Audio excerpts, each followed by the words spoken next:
too long, as respectable women did in those days, especially in the English lower middle class, waiting too long, waiting until my brother and I were off the scene, took up with a man who wasn't boring, who was witty and playful and literate. And was an unfrocked or... But I was a spoiled, unfrocked priest of the Church of England, and a recent convert to the toilsome jabberings of the Maharishi Mahesh Yogi. Yes. His sail was so raised as to be ballooned by any wind of bullshit that came by.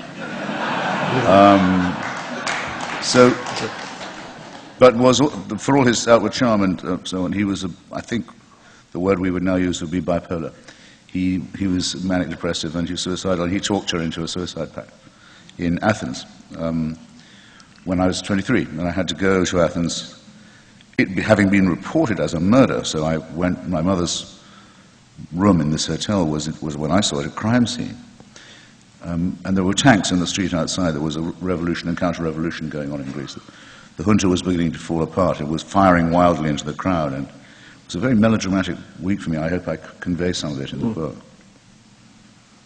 Almost, I mean, the really heartbreaking thing in that moment is discovering in the records of the hotel that there had been 5 attempts by her to telephone you.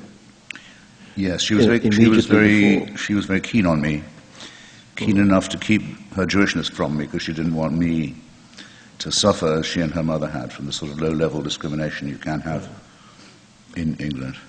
You catch it on the edge of a remark, as Harold Abrams says in Chariots of Fire.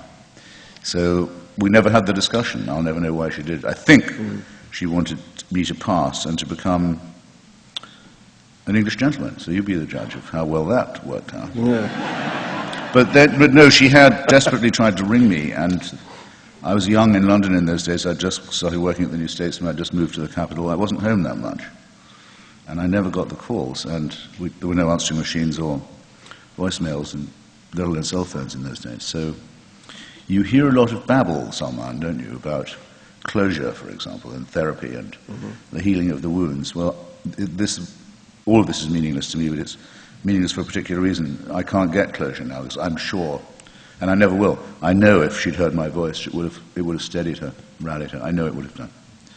And she didn't. So, and some wounds I think should stay fresh. Yes. You don't want them to be healed, particularly.